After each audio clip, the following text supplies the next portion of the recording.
La démarche proposée par l'unité sous contrat GRAP ESA-INRA dans le cadre de la thèse d'Anthony Rouault et du projet Eco3Vic vise à accompagner des viticulteurs, au travers d'ateliers collectifs, dans la conception d'itinéraires techniques viticoles plus respectueux de l'environnement. Cette démarche a été appliquée à 2 groupes de viticulteurs déjà existants. Ces groupes ont été créés dans le cadre de la démarche nationale DEFI. Dans le premier groupe, les viticulteurs n'ont pas de structure professionnelle qui les lie entre eux. Le second groupe est quant à lui constitué exclusivement de viticulteurs membres d'une même cave coopérative. Les itinéraires techniques conçus doivent répondre à 2 objectifs de performance, environnementale et qualité du raisin. La performance environnementale est évaluée à l'aide de la méthode de l'analyse du cycle de vie. Cette méthode permet de quantifier les impacts potentiels d'un produit ou d'une activité sur l'ensemble de son cycle de vie. Le potentiel de qualité de raisin issu de l'itinéraire technique conçu est évalué grâce à l'expertise des viticulteurs et conseillers participant aux ateliers. Cette démarche constitue ainsi la première application du concept d'éco-quali-conception tel que défini par l'unité de recherche GRAP. L'objectif global de la démarche est de sensibiliser les viticulteurs sur l'influence de leurs pratiques sur l'environnement afin de leur permettre d'identifier eux-mêmes les leviers leur permettant de réduire l'impact à l'échelle de l'itinéraire technique. La démarche proposée s'articule en 3 ateliers de 3 heures, correspondant à 3 objectifs intermédiaires et successifs. Sensibiliser à la méthode ACV et générer des pratiques alternatives lors de l'atelier 1, concevoir un itinéraire technique plus performant sur le plan environnemental lors de l'atelier 2, et évaluer l'influence positive ou négative des itinéraires techniques conçus sur la qualité du raisin produit lors de l'atelier 3. La co-conception est au cœur de la démarche. Au cours de chaque atelier, des temps en sous-groupe permettent de favoriser les échanges entre viticulteurs et entre viticulteurs, conseillers et chercheurs. À l'issue de ces temps en sous-groupe, un viticulteur restitue le contenu des discussions à l'ensemble du groupe. Selon les ateliers, d'autres temps participatifs peuvent avoir lieu.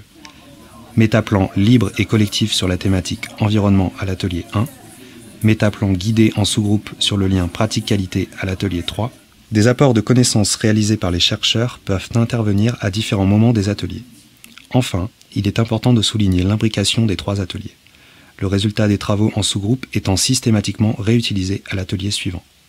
En fonction du nombre de participants, plusieurs itinéraires techniques de référence servent de cas d'étude pour la démarche. Ceux-ci ont été réalisés par différents viticulteurs du groupe lors d'un même millésime. Ils offrent aux viticulteurs un objet concret à manipuler, questionner et auquel se référer tout au long de la démarche. La lecture des résultats ACV pouvant être difficile d'accès pour des non-experts, un nouveau format de résultats a été proposé aux viticulteurs.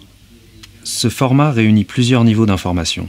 Tout d'abord, la performance environnementale globale de l'itinéraire technique est représentée par une note sur 10. Cette note donne une idée de l'impact environnemental de l'itinéraire technique par rapport à d'autres itinéraires techniques comparables. Ensuite, les opérations techniques classées par ordre chronologique sont représentées sur l'axe vertical. Les barres horizontales représentent alors le pourcentage de contribution de chaque opération à l'impact total de l'itinéraire technique. Le détail de ces impacts étant disponible via un code couleur selon 4 catégories. Ces résultats servent de support lors de l'atelier 1 pour générer des pratiques alternatives et lors de l'atelier 2 pour évaluer en direct l'impact des itinéraires éco-conçus. Différents outils sont utilisés lors de l'atelier 2 pour assister les viticulteurs dans la conception des itinéraires techniques. Un plateau de jeu est utilisé pour poser des cartes représentant les opérations unitaires de l'itinéraire technique. Cet ensemble permet ainsi de construire physiquement l'itinéraire technique. Des livrets regroupant des informations sur les pratiques et leurs performances environnementales sont disponibles pour aider les viticulteurs dans le choix des techniques alternatives. Enfin, les performances environnementales de l'itinéraire technique créé sur le support sont évaluées en direct à l'aide d'un calculateur simplifié. Ces outils permettent d'assembler les opérations unitaires en un nouvel itinéraire technique en prenant en compte les données météorologiques, le développement phénologique de la vigne et les interactions éventuelles entre les pratiques. D'ajuster certains paramètres tels que la vitesse d'avancement du tracteur ou encore la dose de produits phytosanitaires appliqués, et d'évaluer la réduction d'impact permise par ce nouvel itinéraire technique en référence à l'itinéraire technique initial.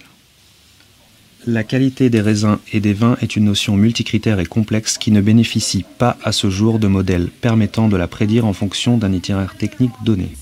À partir de 3 critères de qualité connus du groupe, un dispositif d'élicitation de connaissances a été mis en place. Dans un premier temps, son objectif est de permettre de classer les pratiques selon leur degré d'influence sur chaque indicateur de qualité. Dans un deuxième temps, cette influence relative est reportée par l'intermédiaire de pions sur les opérations unitaires pour permettre une évaluation globale à l'échelle de l'itinéraire technique.